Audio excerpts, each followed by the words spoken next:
Salut, c'est Julien de la Seven Shape School. Aujourd'hui, cette vidéo, elle est plus particulièrement pour les personnes qui aimeraient se lancer dans le milieu de la start-up ou tout simplement dans le milieu de l'entrepreneuriat. Je voulais un petit peu brosser le parcours depuis 2 ans de Seven Shapes, ce qui m'a amené à créer la Seven Shape School, mon activité de freelance. C'est pas super simple de s'y retrouver dans les différentes phases de maturation, d'incubation, d'accélération. Tous ces thèmes remontent énormément sur Google. On en parle énormément, les villes en parlent énormément. Donc j'aimerais à travers mon parcours essayer de vous partager un petit peu mon expérience et essayer de simplifier, d'avoir une approche simpliste sur les 4 phases selon moi qu'une entreprise ou qu'un start-upper ou qu'un entrepreneur va passer ou par quelles étapes son entreprise va passer. C'est parti. Donc ça fait maintenant aujourd'hui plus d'1 an et demi, presque 2 ans que j'ai créé Seven Shapes. J'avais fait un petit peu le tour de mon ancien travail après de longues études et différents jobs que j'ai eu également en tant que chargé de projet, chef de projet dans l'amélioration continue. Et ayant travaillé dans des grandes entreprises et dans des petites entreprises, je suis devenu consultant, formateur et coach. Petit à petit, ça a pris plus de 10 ans. Et j'avais fait un peu le tour de mon ancienne entreprise. J'avais fait le tour un peu des différentes missions que j'avais. J'avais l'impression de plus trop avancer. J'en avais aussi un petit peu marre de me déplacer énormément. Je me déplaçais beaucoup en Europe, je prenais beaucoup l'avion et beaucoup le train. Je passais beaucoup de temps sur la route. J'avais l'impression de perdre mon temps. Et surtout, j'avais l'impression de ne plus être très créatif et de ne plus apprendre grand-chose, ce qui m'a fait créer Seven Shapes directement derrière. Donc je décide de lancer mon activité en tant que freelance et j'avais derrière la tête une idée qui avait maturé depuis 2 ans. En 2016, je quitte mon entreprise. En 2017, début 2017, janvier, je crée Seven Shapes. Et j'avais pour idée depuis 2 ans d'essayer de digitaliser, de rendre un peu moins old school toutes ces approches de formation. Ça faisait 10 ans que je pratiquais ces formations et ça faisait 10 ans qu'on faisait exactement la même chose. Des jeux de plateau, beaucoup de présentiel. Et je me rendais bien compte qu'il y avait un décalage quand je constatais l'évolution digitale de l'apprentissage des langues par exemple ou de l'apprentissage de nouveaux métiers comme le code informatique. C'était très digitalisé et nous on n'était pas très digitalisé dans notre approche et je me suis dit est-ce qu'on pourrait mettre un petit peu de numérique, mettre plus de numérique dans ces approches de formation. Alors dans ma stratégie personnelle, ce que j'ai fait, c'est qu'en fait j'ai lancé mon entreprise en tant que freelance, en tant que consultant pour 3 raisons. La première raison, c'est que j'avais les compétences pour le faire, parce que j'avais une casquette de développement business également sur le territoire Ouest France. J'avais un petit peu de management d'équipe, donc il a fallu que je me crée un réseau d'entreprises, un réseau de consultants, rentrer dans des réseaux pour trouver des clients, pour trouver des nouveaux clients. Le deuxième argument, la deuxième chose qui a fait que je suis passé à l'action, c'est que j'avais du coup ce réseau qui s'est créé petit à petit en une dizaine d'années. Donc j'avais des relais, j'avais déjà des clients qui étaient prêts à travailler avec moi. Et la troisième raison, c'est qu'en local, donc en Poitou-Charentes, Nouvelle-Aquitaine, il y a énormément d'entreprises qui ont besoin de mettre en place des démarches d'amélioration continue. C'était exprimé comme ça. Il y avait un problème, c'est qu'il n'y a personne sur le marché, il y a très peu de gens qui font ce que je fais dans le territoire. Parce que dès que c'est des entreprises qui viennent de Paris, le taux journalier, le taux de facturation, la journée de conseil est trop cher pour ces entreprises et ça ne rentre pas dans les cadres de remboursement ou de frais, de choses comme ça. On est vraiment largement au-dessus. Et donc les grandes entreprises de conseil ne viennent pas sur ce marché-là. Et donc il y avait un espèce d'océan bleu, un vivier d'entreprises prêtes à travailler avec moi, étant un local et étant globalement à 1 heure de chacune de ces entreprises-là, je pouvais facturer plus bas tout en restant très rentable. Du coup, je bootstrap, c'est-à-dire que je fais en sorte que le conseil me rapporte du chiffre d'affaires et puisse grossir un petit peu les comptes de ma banque.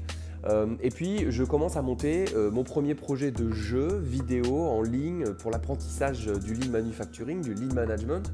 Je l'appelle Future Factory. En mai 2017, on sort un premier prototype avec un sous-traitant. En juin 2017, j'ai l'opportunité en fait d'acquérir des bureaux, d'acquérir une partie de ces bureaux parce qu'on les partage et de récupérer 2 stagiaires. Et donc je les utilise pour continuer à améliorer ce prototype, à tester le marché. Du coup, à mi-2017, l'entreprise de conseil se porte plutôt bien. Ça me permet d'être beaucoup plus attractif par rapport à la région et d'accéder à des aides publiques comme Prototype Numérique et la bourse French Tech.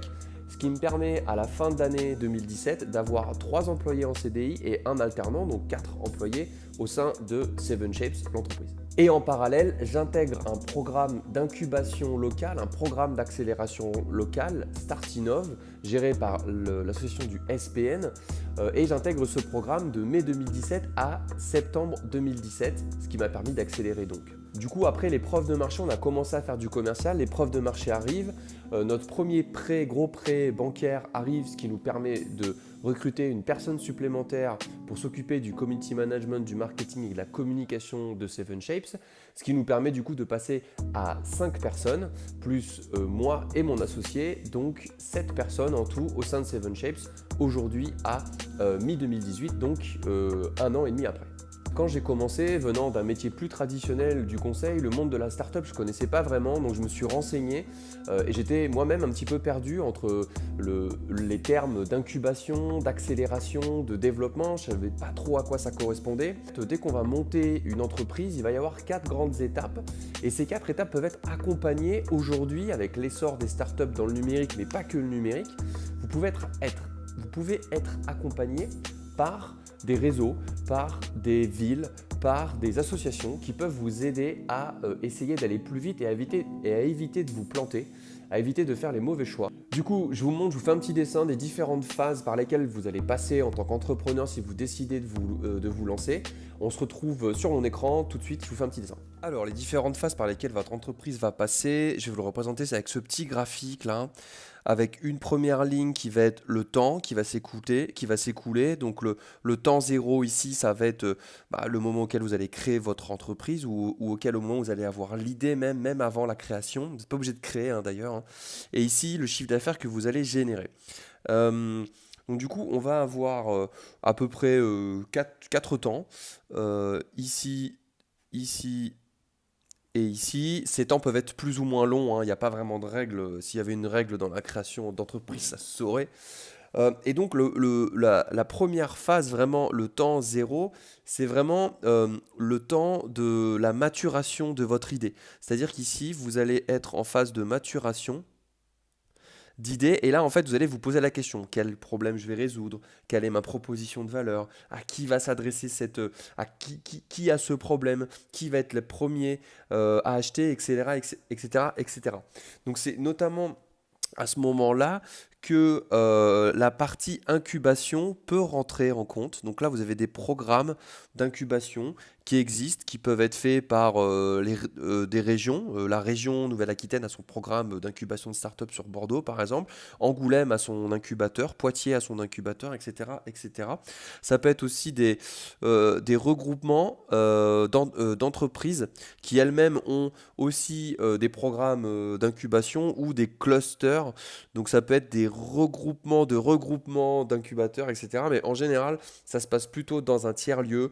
Il y a souvent une sélection à l'entrée de l'incubation suivant votre idée et suivant cette phase de maturation. Est-ce que vous avez déjà des preuves de marché? Ici, vous allez certainement faire des allers-retours dans ce programme d'incubation comme moi, j'étais plutôt starting up dans un programme d'accélération. C'est la phase d'après. Vous savez, j'avais déjà une idée, j'avais déjà une toute petite traction. Et donc, j'avais déjà, en fait, une idée qui fonctionnait. Donc, en général, dans ces 2 premières phases-là, ce qui est intéressant, c'est les startup week-end. En fait, ça, c'est super intéressant. Ça permet de voir s'il y a vraiment quelque chose derrière votre business model. Donc, ça, vous pouvez le faire dans votre phase de maturation, histoire de voir si il y a un marché ou pas et s'il y a un business model ou pas. La phase d'incubation va également vous permettre de mettre en place votre business model, donc le problème, la proposition de valeur, à qui vous adressez, quelle solution, et puis combien ça va coûter et combien ça va vous rapporter. Et puis de bien focaliser sur l'innovation que vous souhaitez mettre en place. Après cette phase d'incubation, en général, on a ce qu'on appelle une phase d'accélération. Donc typiquement, Seven Shapes, nous, on est là-dedans. Vous allez avoir accès à des aides, vous allez avoir accès à des prêts qui peuvent être à taux zéro également, comme je vous en ai parlé tout à l'heure. Donc là, c'est hyper intéressant. Ça va vous permettre du coup d'aller beaucoup plus vite. Ça va vous permettre de financer votre business model en fait, finalement. Et là, il y a énormément de programmes.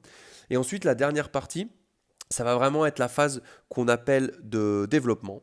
Donc là, vous avez déjà en fait du chiffre d'affaires en règle générale.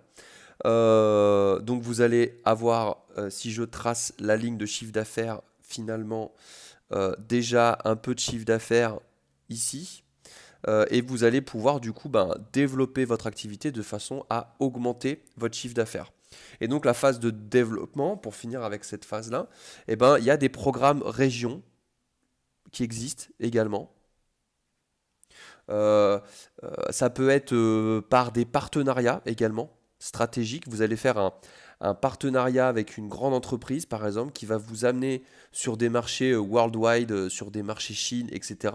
Ou vous emmener sur du national aussi derrière, qui va vous permettre en fait du coup de scaler et qui va vous permettre du coup d'atteindre ce fameux scale, c'est-à-dire la phase par laquelle vous allez avoir votre chiffre d'affaires.